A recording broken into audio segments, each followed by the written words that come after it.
Hello everyone. आज हम लोग बहुत ही इंपॉर्टेंट टॉपिक शुरू करने जा रहे हैं। पिछले क्लास के अंदर हम लोगों ने प्लानिंग को पूरा कंप्लीट कर लिया।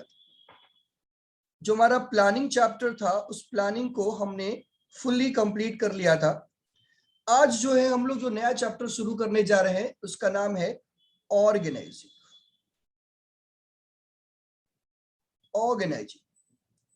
ये सवाल ये उठता है कि ऑर्गेनाइजिंग है क्या। अगर मैं बोलूं कि ऑर्गेनाइजिंग क्या है तो सिंपली आप बात को समझिए कि अगर आपने प्लानिंग करी है तो प्लानिंग करने के बाद आपने कोई ना कोई क्या किया होगा जी, ऑब्जेक्टिव सेट किया होगा, कोई ना कोई आपने गोल सेट किया होगा। तो उस गोल को, उस ऑब्जेक्टिव को अचीव करने के लिए आपको क्या करना पड़ेगा, how it will be achieved, क्या होगा उसका हायरार्की, हमारे ऑर्गेनाइजेशन का स्ट्रक्चर क्या होगा, ऑर्गेनाइजेशंस में हायरार्की कैसे होगा, कौन सीनियर होगा कौन जूनियर होगा, कितने फंक्शन में बांटे जाएंगे, उसके कौन हेड होंगे। ये सब सारे चीजों के लिए हम लोग ऑर्गेनाइजिंग करते हैं, ताकि ऑर्गेनाइजिंग का करने का मतलब सिंपली है कि ऑर्गेनाइजेशन का वर्किंग स्ट्रक्चर जो है वो क्या हो जाए जी, तैयार हो जाए। क्योंकि अगर जब तक आपका वर्किंग स्ट्रक्चर तैयार नहीं होगा तब तक आप जो है स्टाफिंग नहीं कर पाएंगे। तो स्टाफिंग करने के लिए कौन कौन लोग काम करेंगे, कौन कौन से पोजीशन पे काम करेंगे, कौन सीनियर कौन जूनियर कौन मैनेजर कौन असिस्टेंट मैनेजर, ये सब सारी चीजों को डिफाइन करने के लिए, ये सब सारी चीजों को क्लियर करने के लिए हम अपने ऑर्गेनाइजेशन को ऑर्गेनाइज करते हैं। ऑर्गेनाइज करने का मतलब उसका हम लोग स्ट्रक्चर तैयार करते हैं। तो ऑर्गेनाइजेशन का स्ट्रक्चर तैयार करना ही क्या कहलाता है जी, ऑर्गेनाइजिंग कहलाता है। समझ में आ रही बात, क्लियर है पॉइंट? तो चलिए हम लोग एक एक करके सबसे पहले बात करेंगे, डेफिनेशन की बात करेंगे सबसे पहले कि ऑर्गेनाइजिंग होता क्या है, फिर ऑर्गेनाइजिंग का प्रोसेस क्या होता है, ये सब सारी चीजें हम लोग जो है डिस्कस करेंगे। ठीक है जी, आइए शुरू करते हैं जी। सबसे पहले बात, ऑर्गेनाइजिंग क्या है, लिखिए सब लोग फटाफट से लिखिएगा।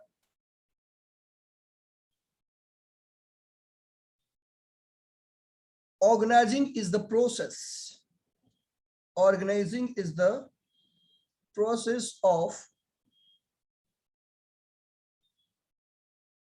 identifying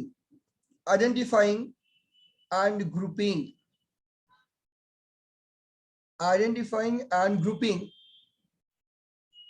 various activities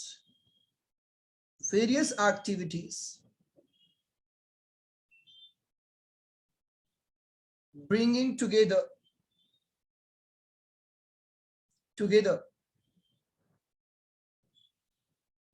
physical,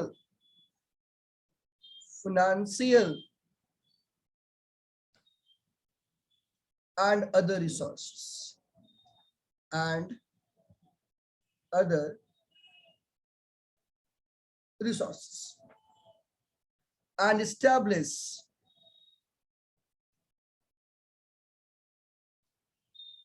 establish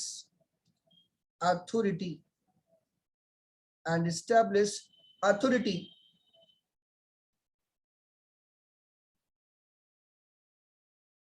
relationship among job positions। देखिएगा, बात को समझिएगा, क्या कह रहा है इसको पहले समझना है। डेफिनेशन को मैंने आपके स्क्रीन पे लिख दिया है और आपको इसको समझना है। चलिए समझते हैं सबसे पहले क्या कह रहा है। ऑर्गेनाइजिंग क्या है, एक प्रोसेस है। बिल्कुल, अगर मैं बात करता हूं प्रोसेस का, इसका मतलब क्या होता है, अ सीरीज ऑफ स्टेप्स आपको फॉलो करने पड़ेंगे। ऑर्गेनाइजिंग जो है एक सीरीज ऑफ स्टेप्स है जिसमें आइडेंटिफाई किया जाता है। क्या किया जाता है, आइडेंटिफाई, जॉब को आइडेंटिफाई किया जाता है, कौन कौन से काम करने, कौन कौन से वर्क करने, और उस जॉब को ग्रुप किया जाता है, various activities bringing together physical, financial and other resources. जो जॉब हम लोग आइडेंटिफाई करते हैं उस जॉब को हम लोग ग्रुपिंग करते हैं कि एक नेचर का जॉब एक जगह, एक नेचर का जॉब दूसरे जगह, एक नेचर का जॉब तीसरे जगह। मतलब सिंपली क्या है, एग्जाम्पल समझिएगा, एक ऑर्गेनाइजेशन के अंदर बहुत सारे काम होते हैं, बट सारे काम को आप एक ही जगह रखेंगे तो क्योस हो जाएगा, थोड़ा घालमेल हो जाएगा। तो हम लोग क्या करते हैं, एक नेचर के जॉब को एक अलग हम लोग ग्रुप कर लेते हैं। जैसे एग्जांपल लीजिए, जितने भी परचेज करने का काम है उसको परचेज में ग्रुप में डाल दिया, जितने भी प्रोडक्शन से रिलेटेड काम है उसको प्रोडक्शन ग्रुप में डाल दिया, जितने भी मार्केटिंग एंड सेल्स रिलेटेड काम है उसको मार्केटिंग एंड सेल में डाल दिया, जितने भी हमारे फाइनेंस रिलेटेड काम है उसको फाइनेंस में डाल दिया। समझ में आ रही बात? तो ग्रुप करना और वेरियस एक्टिविटीज को ग्रुप करना, bringing together financial, physical and other resources. सारे रिसोर्सेज, फिजिकल रिसोर्सेज हो, में मटेरियल हो, मशीन हो, फाइनेंस हो, मनी हो, ठीक है जी, ये सारे रिसोर्सेज को एस्टैब्लिश करना, टुगेदर लाना, और साथ में authority relationship among job position. इसको बोलते हैं हायरार्की डिसाइड करना, कौन किसको ऑर्डर देगा, कौन किससे ऑर्डर लेगा। समझ में आ रही बात? ये सब सारी चीजों को डिसाइड करने के प्रोसेस को ही हम लोग क्या बोलते हैं जी? ऑर्गेनाइजिंग बोलते हैं। क्या बोलते हैं? ध्यान रखिएगा, इसको हम लोग बोलते हैं ऑर्गेनाइजिंग। क्लियर है पॉइंट? होप सो आपको ये चीजें समझ में आ गई होगी, इसमें कोई कंफ्यूजन नहीं होगा। नहीं है जी? चल हम आगे बढ़ते हैं। Importance of organising. आखिरकार ऑर्गेनाइजिंग करते क्यों है? क्या इंपॉर्टेंस है ऑर्गेनाइजिंग का? ऑर्गेनाइजिंग का क्या मतलब? क्यों करते हैं ऑर्गेनाइजिंग? इसके बारे में हम लोग यहाँ पे जवाब लेंगे। आइए लेते हैं, आगे बढ़ते हैं। ध्यान दीजिएगा सारे लोग, कॉन्सेंट्रेशन से बने रहिएगा बस। अब बात करते हैं इंपॉर्टेंस ऑफ ऑर्गेनाइजिंग। अब हमारा टॉपिक है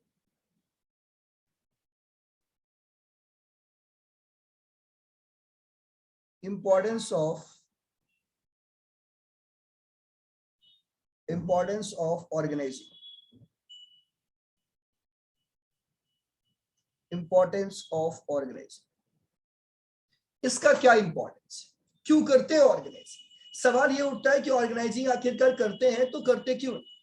सबसे पहला बात है, फर्स्ट वन, सबसे पहला कि ऑर्गेनाइजिंग करने से हमें क्या मिलता है? Benefit of a specialisation. Benefit of a specialisation, इसका क्या मतलब होता है? समझिए इस बात। अगर मैं कहता हूं अगर आप ऑर्गेनाइजिंग करेंगे तो स्पेशलाइजेशन आएगा। कैसे आएगा? मैंने कहा आपको कि ऑर्गेनाइजिंग के अंदर होता क्या है, हम लोग सिमिलर नेचर के जॉब को हम लोग जो है वो क्या करते हैं, ग्रुप में डालते हैं, उस ग्रुप का एक हेड बनाते हैं, उसके अंदर हर जॉब पोजीशंस पे एक बंदे को फाइनल करते हैं कि वही बंदा वो काम करेगा। अब समझिए इस बात को, एक होल ऑफ द ऑर्गेनाइजेशन है, ये होल ऑफ द ऑर्गेनाइजेशन है, इसमें से हमने जो है मान लो 4 ग्रुप बना लिए, इसमें से हम लोगों ने 4 ग्रुप बना लिए, ठीक है जी। प्रोडक्शन बन गया, फाइनेंस बन गया, मार्केटिंग बन गया, आप अब कह सकते हैं परचेज बन गया।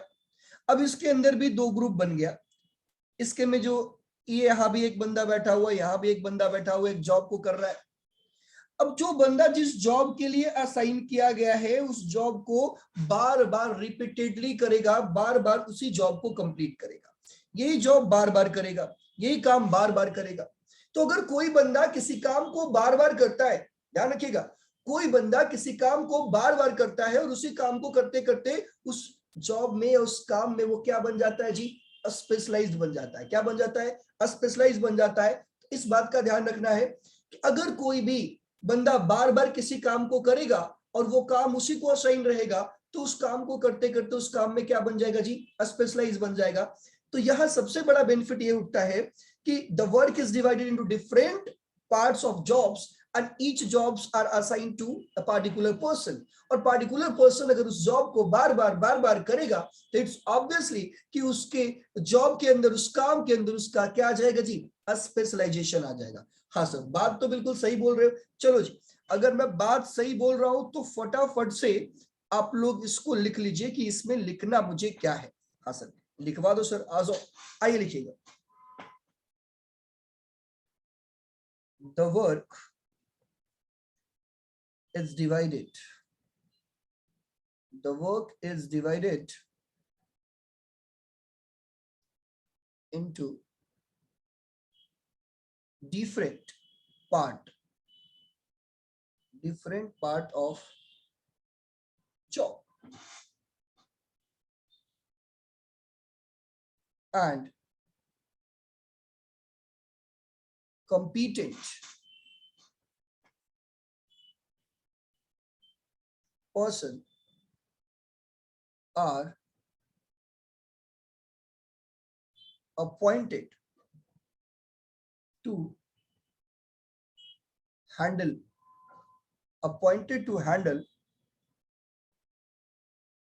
all the sub work,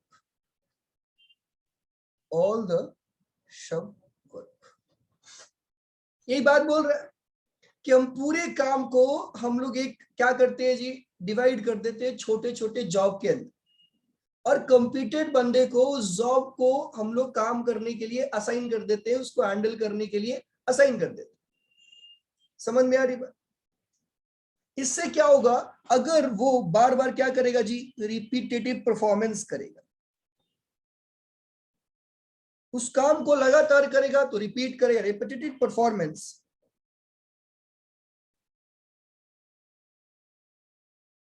repetitive performance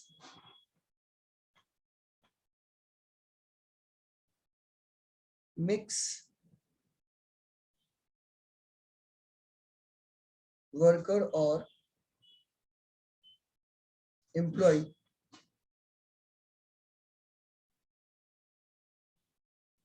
specialize in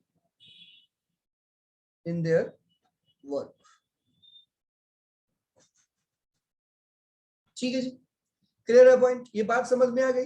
हाँ sir. The work is divided into different part of job and competent persons are appointed to handle all the sub work। competent person को appoint कर दिया जाता है और वो repetitive performance करता है उसका। अगर वो रिपीटेटिव परफॉर्मेंस करेगा इट्स ऑब्वियसली कि उसका जो है उस परफॉर्मेंस के अंदर, सॉरी उस जॉब के अंदर, उस वर्क के अंदर उसका क्या आ जाएगा जी, स्पेशलाइजेशन आ जाएगा। क्लियर है पॉइंट? बात समझ में आ रही? कोई कंफ्यूजन, कोई दिक्कत? होप सो नहीं होगा जी। क्लियर है? चलिए आगे बढ़ते हैं, हम दूसरा पे आते हैं, सेकेंड वन। आइए सर सेकेंड वन बनाइए, सेकेंड लेते हैं। सेकेंड फायदा क्या है? Clarity of work relationship. इसका मतलब क्या होता है? आइए, clarity of work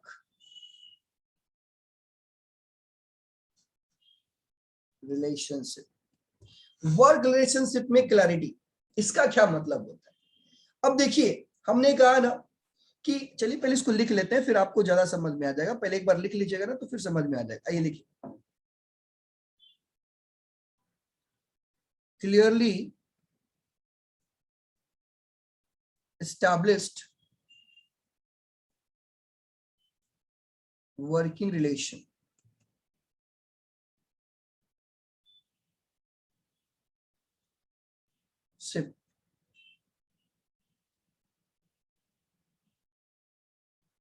clarifies line of communication,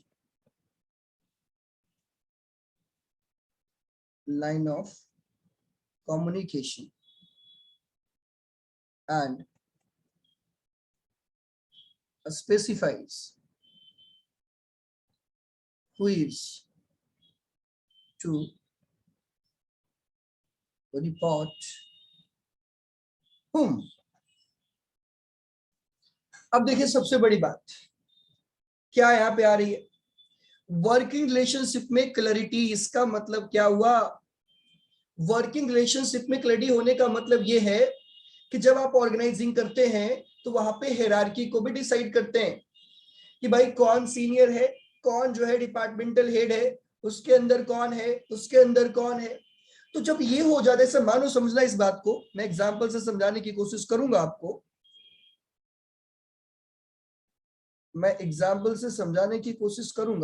आइए देखिए, मान लो एक ऑर्गेनाइजेशन, ये ऑर्गेनाइजेशन, इसको थोड़ा वो करना पड़ेगा यार, यस, ये हमारा ऑर्गेनाइजेशन है, एग्जाम्पल समझ लीजिए। अब इस ऑर्गेनाइजेशन को हम लोग क्या कर रहे हैं, डिवाइड कर रहे हैं। हमने क्या किया, इस ऑर्गेनाइजेशंस को हमने कई डिपार्टमेंट्स में क्या कर दिए जी, हमने बांट दिए। हमने इस ऑर्गेनाइजेशन को कई डिपार्टमेंट में बांट दिए, हर डिपार्टमेंट पे एक हेड बिठा दिया, अब उसके अंदर भी क्या कर दिया, 2 लोग लगा दिया, सब हेड कर दिया हम लोगों ने, ठीक है जी, इसके अंदर भी 2 कर दिया। इसका मतलब ये हुआ कि अगर अगर इस बंदे को, ध्यान से सुनिएगा, इस बंदे को कभी भी अगर कोई परमिशन लेना पड़ेगा, ऑर्डर लेना पड़ेगा, ठीक है जी, किनको रिपोर्ट करना है, तो ये इसको रिपोर्ट करेगा, ये बंदा जो है इसको रिपोर्ट करेगा, ये बंदा जो है इस पर रिपोर्ट करेगा। मतलब क्या है, रिपोर्टिंग रिलेशनशिप एस्टैब्लिश हो जाएगा। इसकी वजह से हमें ये चीज क्लियरली पता होगा कि कौन हमारा सीनियर है और कौन हमारा जूनियर है, किससे ऑर्डर लेना है और किसको ऑर्डर देना है, ये बात क्लियरली मुझे पता चल जाएगा। मान लो कि मैं इस पोजीशन पे बैठा हुआ है, तो मुझे पता है कि मेरा जूनियर कौन है और मुझे ये भी पता है कि मेरा सीनियर कौन है। तो अगर ये बातें मुझे पता होगा कि मेरा जूनियर कौन है और मेरा सीनियर कौन है, तो ये आसान हो जाएगा हमारे लिए रिलेशनशिप एस्टैब्लिश करना। समझ में आ रही बात? तो ये भी बेनिफिट मिलेगा। ऑर्गेनाइजिंग करने की वजह से ही रिलेशनशिप एस्टैब्लिश हो पाता है, हायरार्की बन पाता है, सीनियर जूनियर जो है वो डिसाइड हो पाता है। क्लियर है पॉइंट? होप सो ये बात आपको समझ में आ गई होगी। हाँ सर, बिल्कुल आ गई है। आगे बढ़ते हैं जी। अब आते जी हम लोग थर्ड पॉइंट, तीसरा फायदा क्या है, ऑप्टिमम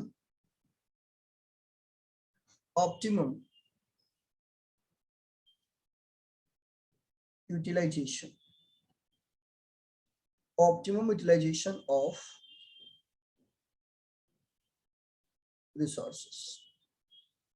रिसोर्सेस का ऑप्टिमम यूटिलाइजेशन। इसका मतलब क्या होता है, इस बात को थोड़ा समझने की रिक्वायरमेंट है कि रिसोर्सेस का ऑप्टिमम यूटिलाइजेशन का क्या मतलब होता है। रिसोर्सेस का ऑप्टिमम यूटिलाइजेशन का क्या मतलब होता है, इस बात को थोड़ा हम लोग समझेंगे। ठीक है? हाँ सर, बिल्कुल समझेंगे।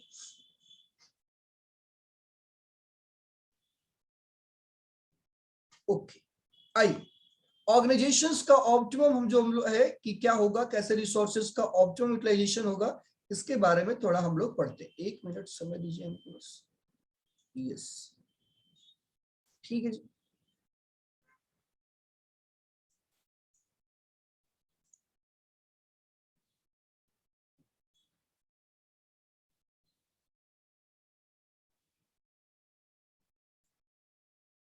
चलिए अब मैं आगे बात करता हूं। ऑप्टिमम यूटिलाइजेशन ऑफ रिसोर्सेज, इसका मतलब क्या होगा, देखिएगा। Proper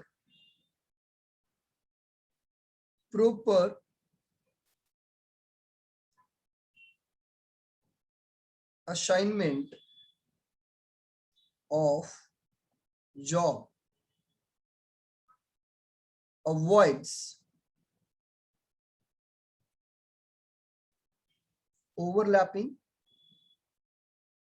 of work and duplication of work.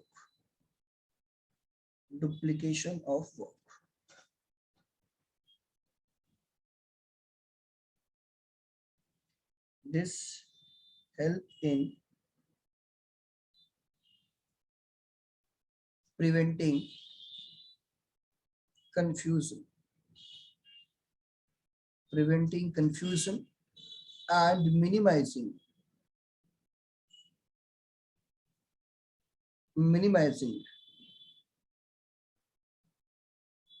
wastage of resources and efforts, and leads to proper use of material, finance and human resources। समझ में आ गई बात?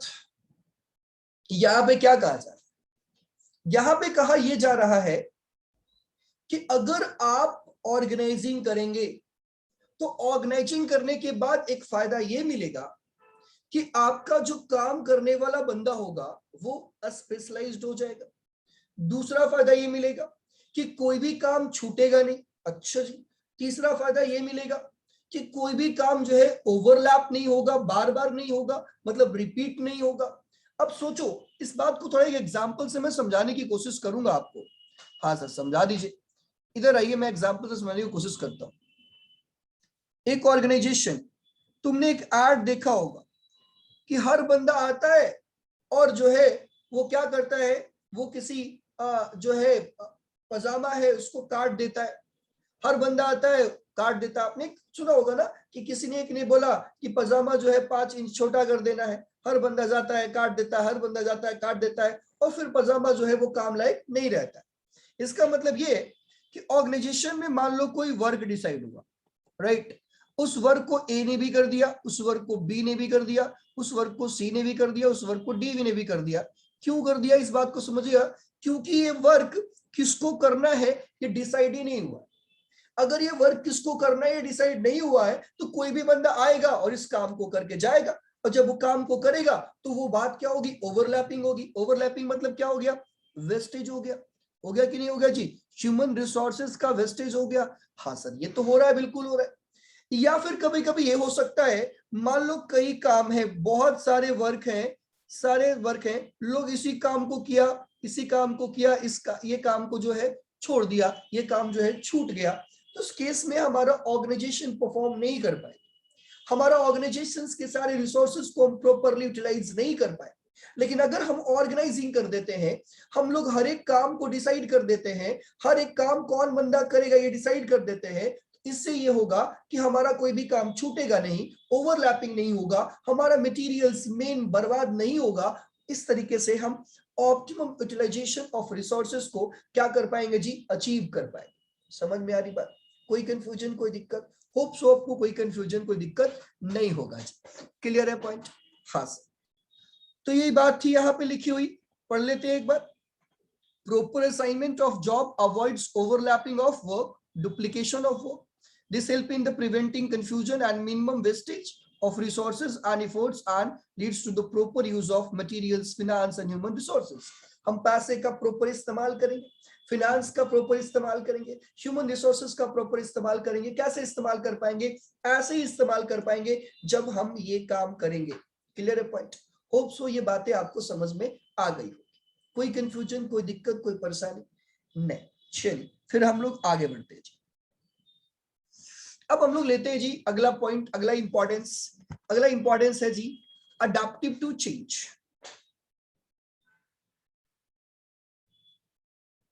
फोर्थ पॉइंट है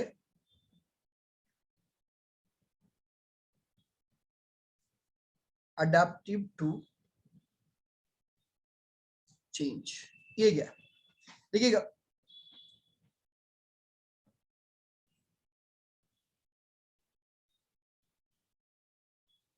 अप्रोपरली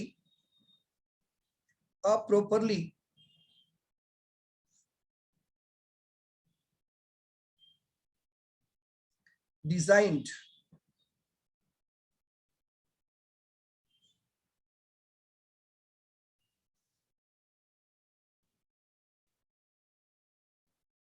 properly designed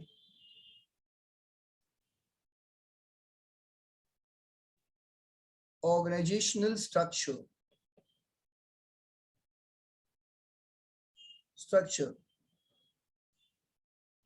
is flexible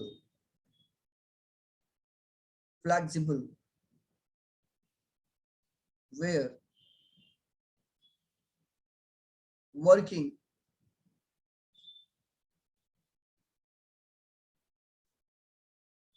relationship can be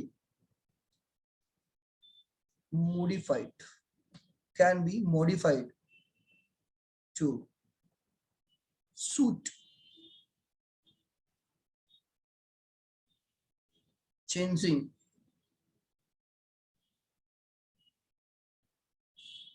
condition in the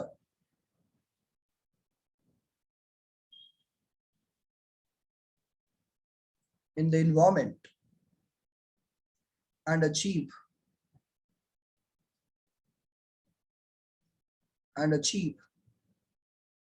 smooth transition and achieve a smooth transition. देखिए इस बात को समझिए, ये क्या कह रहा है, अडेप्टिव टू चेंजेस। जहां पे स्ट्रक्चर को डिजाइन किया जाता है वहां पे स्ट्रक्चर में फ्लेक्सिबिलिटी होती है। अगर स्ट्रक्चर को आप डिजाइन करेंगे तो वहां पे इस बात का आप ध्यान रखेंगे कि अगर फ्यूचर में कोई चेंजेस करना पड़े तो आसानी से चेंजेस को इंप्लीमेंट किया जा सकता है। क्योंकि अगर चेंजेस को इंप्लीमेंट नहीं किया जाएगा तो आपका ऑर्गेनाइजेशन लंबे समय तक सरवाइव नहीं कर पाएगा। तो आपका ऑर्गेनाइजेशन लंबे समय तक तभी सरवाइव कर सकता है जब आप सारे चेंजेस को क्या करेंगे जी, इंप्लीमेंट करेंगे। अब सवाल ये उठता है कि चेंजेस को इंप्लीमेंट तो करने की बात हो रही है, मैं मान भी रहा हूं, लेकिन वो चेंजेस को बनाने में कौन हेल्प कर रहा है, वो चेंजेस को लाने में कौन हेल्प कर रहा है, वो चेंजेस को अडॉप्ट करने में कौन हेल्प कर रहा है, आपका फ्लेक्सिबल ऑर्गेनाइजिंग स्ट्रक्चर। अगर आपका फ्लेक्सिबल ऑर्गेनाइजिंग स्ट्रक्चर नहीं है, अगर आपका well defined, well designed, properly designed अगर ऑर्गेनाइजेशन स्ट्रक्चर नहीं है तो आप अपने आप में चेंजेस नहीं कर पाएंगे। अगर आपका वेल डिजाइंड, प्रॉपरली डिजाइंड अगर आपका ऑर्गेनाइजेशन स्ट्रक्चर है तो आप आसानी से चेंज कर पाएंगे। अब समझिएगा इस बात को थोड़ा सा, आइए देखते हैं। ये हमारा ऑर्गेनाइजेशन, ऑर्गेनाइजेशन में हमने यहाँ पे ऐसे करके 4 डिपार्टमेंट्स बनाए, उसके अंदर हमने 2 सब डिपार्टमेंट्स बनाए, उसके अंदर भी हमने 2 सब डिपार्टमेंट्स और बनाए। तो ये जो हमारा स्ट्रक्चर बना हुआ है, अगर इस स्ट्रक्चर में चेंजेस करने का रिक्वायरमेंट, मान लो एक नया डिपार्टमेंट ऐड करने का रिक्वायरमेंट है, कोई बात नहीं, नया डिपार्टमेंट ऐड कर लीजिए। नया सब डिवीजन करना है, ये कर लीजिए, या एक और नया बिठाना है, ये कर लीजिए, कोई दिक्कत नहीं है। या 2 और, ओके ये लो, या सर 3, ओके ये लो। मतलब क्या है कि आपका ऑर्गेनाइजिंग स्ट्रक्चर अगर वेल डिजाइंड होगा, प्रॉपरली डिजाइंड होगा तो वो फ्लेक्सिबल होगा, वो चेंजेस के अकॉर्डिंगली एडजस्ट करने लायक होगा। और चेंजेस के अकॉर्डिंग एडजस्ट करने लायक है तो ये ऑब्वियसली कि आपके ऑर्गेनाइजेशन को क्या बना रहा है जी, डायनेमिक बना रहा है। क्या बना रहा है, डायनेमिक बना रहा है, अडेप्टिव टू चेंज बना रहा है। अगर कोई चेंजेस होता है तो उसका ऑर्गेनाइजेशन इजी तरीके से क्या कर लेगा, अडॉप्ट कर लेगा, इजी तरीके से उस चेंजेस को कंप्लीट कर लेगा, उस चेंजेस को कर लेगा। क्लियर है पॉइंट? आइए देखते हैं adaptive to changes. A properly designed organization structure is flexible, whose working relationship can be modified. Working relationship modify किया जा सकता है, सीनियर जूनियर में चेंजेस किया जा सकता है to suit the changing condition in the environment and achieve smooth transition. Environment में जो भी सिचुएशन होगा उसके अकॉर्डिंगली ऑर्गेनाइजेशन स्ट्रक्चर के अंदर चेंजेस किया जा सकता है, कोई दिक्कत की बात नहीं है। अगर ऑर्गेनाइजेशन स्ट्रक्चर में चेंजेस हो सकता है तो इससे आपका जो ट्रांजिशन है, चेंज करने का तरीका जो है वो स्मूथ हो जाएगा, स्मूथ का पता भी नहीं चलेगा और चेंजेस आपके ऑर्गेनाइजेशन के अंदर हो जाएगा। समझ में आ रही बात? इसको बोलते हैं ट्रांजिशन स्मूथ होना। अब चेंजेस हो रहा, पूरा ऑर्गेनाइजेशन व्यस्त हो गया, भाई नया डिपार्टमेंट आ रहा, नया डिपार्टमेंट आ रहा, नया डिपार्टमेंट आ रहा, क्या है, लेकिन आपका ऑर्गेनाइजेशन स्ट्रक्चर ऐसे होना चाहिए कि अगर हम चेंजेस को इंप्लीमेंट करते हैं तो किसी को कानों कान खबर भी ना चले और चेंजेस क्या हो जाए जी, इंप्लीमेंट हो जाए, मतलब स्मूथ ट्रांजिशन हो। चेंजेस इंप्लीमेंट होते समय ऑर्गेनाइजेशन के अंदर कियोस या फिर ऐसी अफवाह की माहौल ना बने। Clear point? समझ में आ रही बात? होप सो ये आपको बात भी समझ में आ गया। हाँ सर, आगे बढ़ता हूं मैं। अगला पॉइंट है हमारा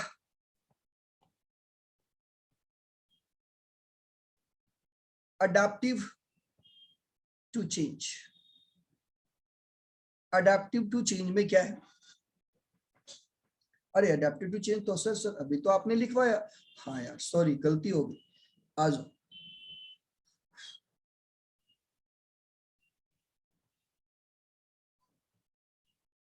इफेक्टिव एडमिनिस्ट्रेशन, इफेक्टिव एडमिनिस्ट्रेशन, मैं बात कर रहा हूं इफेक्टिव एडमिनिस्ट्रेशन। इसका मतलब क्या हो? अगर मैं बोल रहा हूं आपको इफेक्टिव एडमिनिस्ट्रेशन का, इसका मतलब क्या होता है, आइए बात करते हैं।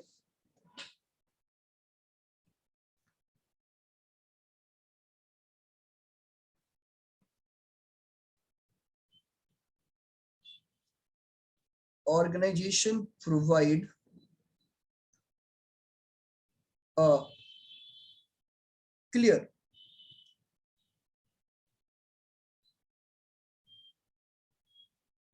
descriptions of job and working relationship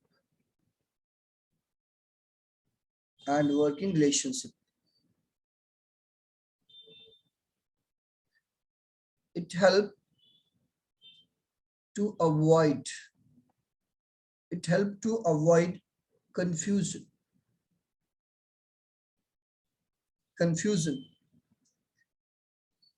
and duplication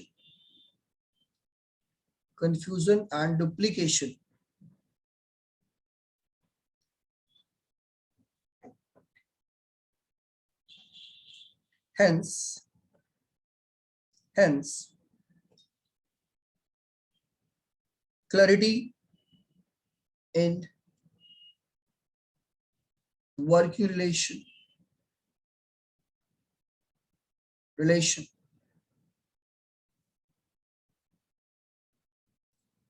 clarity in working relationship, proper execution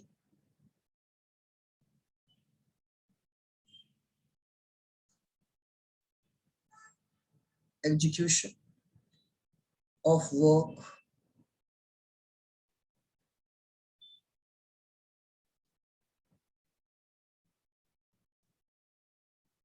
management becomes easy.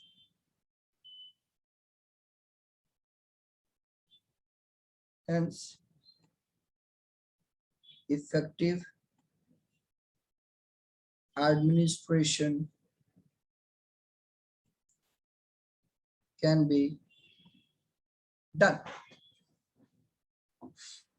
अब देखिए इफेक्टिव एडमिनिस्ट्रेशन क्या कह रहा है यहां पे, इसको समझते हैं। Organisation provide clear descriptions of job and work relationship. ये ऑर्गेनाइजिंग करने के बाद हर बंदे को पता होता है उसे करना क्या है, और बॉस को भी पता है कि किस बंदे को कौन सा काम हमने दिया है या फिर कौन सा काम की रिस्पॉन्सिबिलिटी किस बंदे के पास है। It helps to avoid confusion and duplication. मैंने कहा ना कोई कंफ्यूजन नहीं होगा, इस काम को कौन करता है, ये काम किसकी रिस्पॉन्सिबिलिटी थी, बिल्कुल क्लियर है भाई, एकदम सब कुछ मेंशन्ड है, लिखा हुआ है। ठीक है जी, कोई कंफ्यूजन नहीं, कोई डुप्लीकेशन नहीं। कोई भी बंदा ऐसा नहीं कर सकता नहीं मैंने तो नहीं किया है, ऐसा नहीं कह सकता, या मैंने तो किया है, वो एक बंदा आके बोलेगा मैंने भी किया, ऐसा भी नहीं बोल सकता है। Hence clarity of working relationship, proper execution of work. अगर वर्किंग रिलेशनशिप क्लियर होता है तो एग्जीक्यूशन ऑफ वर्क भी क्या होता है जी, प्रॉपर होता है। अगर वर्किंग रिलेशनशिप क्लियर नहीं है तो एग्जीक्यूशन ऑफ वर्क भी क्या होगा, प्रॉपर नहीं होगा। मुझे पता है कि मैंने आपको बीएसटी पढ़ाना है, मुझे को अकाउंट्स पढ़ाना है, मेरे को इकोनॉमिक्स पढ़ाना है, तो मुझे पता है ये बात। अगर कंफ्यूजन होगा तो दिक्कत आनी है। तो कंफ्यूजन नहीं होने की वजह से आप प्रॉपरली अपने काम को एग्जीक्यूट कर पाते हो, अपने काम को जो है वो क्या कर पाते हो जी, कंप्लीट कर पाते हो। अगर काम कंप्लीट हो रहा है, कोई कंफ्यूजन नहीं है, कोई डुप्लीकेशन नहीं है, सब कुछ वर्क रिलेशनशिप वेल स्टैब्लिश है, रिपोर्टिंग रिलेशनशिप स्टैब्लिश है, किसको क्या और काम मिला हुआ ये पता है, किससे कौन सा काम किसको दिया गया ये पता है, ये सारे कुछ पता है। तो ये हमारे लिए मैनेजमेंट करना जो है, बताओ आप खुद बताओ जी, मैनेजमेंट करना आसान होगा या मुश्किल होगा? सर मैं बताऊं? हाँ बताओ। मैनेजमेंट करना सर आसान हो जाएगा, बिल्कुल। इसीलिए हम लोग कह सकते हैं कि ऑर्गेनाइजिंग करने की वजह से आप आसानी से आप अपने ऑर्गेनाइजेशन का प्रॉपर एडमिनिस्ट्रेशन कर पाते हो। अगर आप ऑर्गेनाइजिंग नहीं करोगे, कियोस्क का माहौल होगा, वर्क रिलेशनशिप स्टैब्लिश नहीं होगा, कौन काम किसको करना ये पता नहीं होगा, तो फिर आपको एडमिनिस्ट्रेशन करना, आपको ऑर्गेनाइजेशन को मैनेज करना, ऑर्गेनाइजेशन को चलाना आपके लिए बहुत ही डिफिकल्ट हो जाएगा। समझ में आ रही बात? क्लियर है पॉइंट? आगे बढ़ते हैं।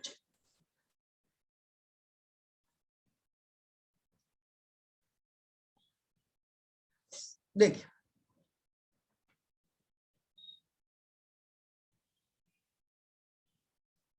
development of personnel, development of personnel. I.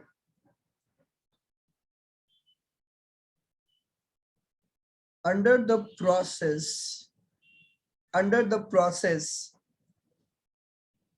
of organizing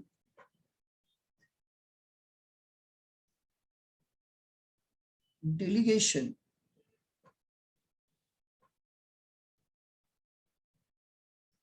of authority, delegation of authority is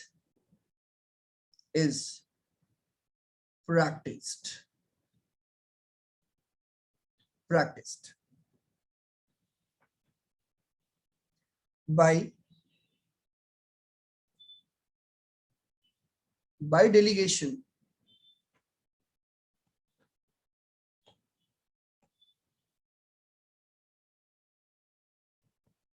by delegating routine job to their subordinate,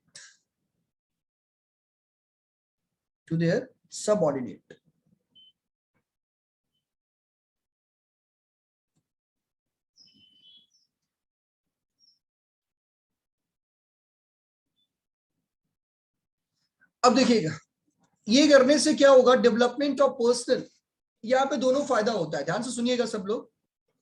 under the process of organising delegation of authority is practice by delegating routine job to their subordinates. होता क्या है organising के अंदर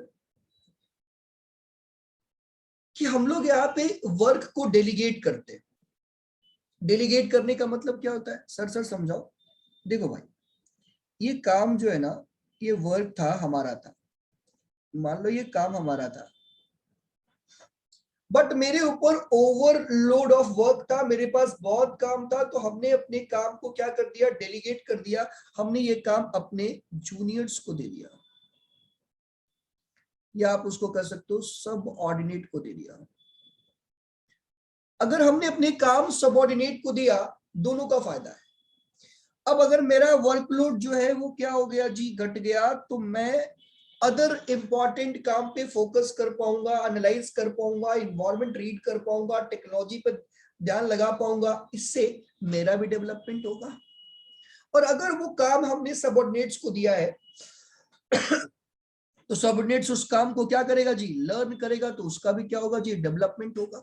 यहाँ पे दोनों का फायदा हो रहा है। हमारा क्या है जी, हमारा भी डेवलपमेंट हो रहा है, उनका भी डेवलपमेंट हो रहा है, कोई दिक्कत परेशानी नहीं है। इनका डेवलपमेंट, मेरा डेवलपमेंट हो रहा है कि हम अदर इंपॉर्टेंट काम पे फोकस कर पा रहे हैं, हम थोड़ा रिसर्च में ध्यान लगा रहे हैं, हम थोड़ा मार्केट को अंडरस्टैंड कर रहे हैं, इन्वायरमेंट को समझ रहे हैं, तो मेरी भी अंडरस्टैंडिंग जो है वो क्या हो रही है, बढ़ रही है। और साथ में अगर सबऑर्डिनेट्स को कोई काम दे रहे हैं तो सबऑर्डिनेट्स उस काम को करके उस काम को लर्न कर रहा है, सीख रहा है, तो उसका भी डेवलपमेंट हो रहा है। ये बढ़िया चीज है। ऑर्गेनाइजिंग में जो डेलीगेशन का जो कॉन्सेप्ट आया है, उस कॉन्सेप्ट की वजह से बहुत फायदा होता है कि सीनियर को भी टाइम मिल रहा है और जूनियर को भी टाइम मिल रहा है। सीनियर को टाइम मिल रहा है कुछ एक्स्ट्रा ऑर्डिनरी वर्क पे फोकस करने के लिए, जूनियर को काम मिल रहा है कि वो नई चीजों को क्या कर रहा है, नए काम को क्या कर रहा है जी, सीख रहा है। तो ये सबसे इंपॉर्टेंट चीज है। क्लियर है पॉइंट? होप सो आपको ये समझ में आ गया होगा। आगे बढ़ते हैं जी। पॉइंट नंबर 7, पॉइंट नंबर 7 हम लोग यहाँ पे डील करेंगे। पॉइंट नंबर 7 के अंदर क्या करेंगे, expansion and growth. Expansion and growth, ये क्या होता है एक्सपेंशन एंड ग्रोथ, थोड़ा इसको समझते हैं। I a sound organisation, a sound organization, a sound organization, a structure allow business enterprises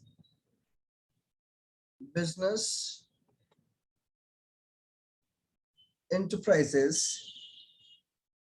to add more job position.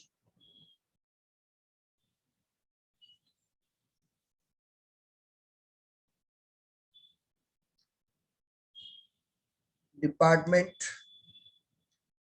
and even diversify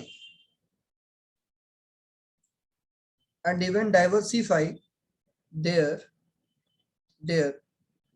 product lines. अब समझिएगा, अब क्या है, ऑर्गेनाइजिंग जो है एक्सपेंशन एंड ग्रोथ को आसान कर देता है. A sound organisation structure allow business enterprises to add more job positions. अगर स्ट्रक्चर शानदार बना हुआ है, स्ट्रक्चर प्रॉपर बना हुआ है, तो आप नए जॉब पोजीशंस को ऐड कर सकते हो, नए डिपार्टमेंट्स को ऐड कर सकते हो, नए टेरिटोरियल डिपार्टमेंट को ऐड कर सकते हो. अगर आपने एरिया बेसिस पे या फिर अगर आपने डिवीजन किया है तो नए टेरिटरी को ऐड कर सकते हो. मान लो कि भाई नॉर्थ था, ईस्ट था, साउथ था, वेस्ट था, तो हमने कहा नहीं अब तो हम एक्सपोर्ट भी करेंगे, तो आप जो है वो क्या कर सकते हैं जी, एक्सटर्नल या एक्सपोर्ट का भी एक अलग टेरिटरी ऐड कर सकते हैं. मतलब अगर आपको ग्रोथ एक्सपेंशन करना है तो आपके लिए क्या हो जाएगा जी, आसान हो जाएगा. क्यों? क्योंकि आप आसानी से नए डिपार्टमेंट्स को, नए जॉब पोजीशंस को आसानी से ऐड कर पाएंगे, तो आसानी से आप ग्रोथ कर पाएंगे. कोई नया प्रोडक्ट ऐड करना है तो आसानी से ऐड कर पाएंगे, तो नया डिपार्टमेंट ऐड करना है तो आसानी से ऐड कर पाएंगे, नया टेरिटरी ऐड करना है तो कर पाएंगे, नया जॉब पोजीशन क्रिएट करना है तो कर पाएंगे, नया कोई मैनेजर रखना है तो कर पाएंगे. ये सब सारी चीजें जो होंगी वो क्या हो जाएगी जी, आसान हो जाएगी, सिंपल हो जाएगी. किसके अंदर? ऑर्गेनाइजिंग की वजह से, एक प्रॉपर ऑर्गेनाइजेशन स्ट्रक्चर बनने की वजह से. समझ में आ रही बात? होप सो आपको ये समझ में आ गया होगा. जैसे समझो, एग्जांपल समझा दो सर.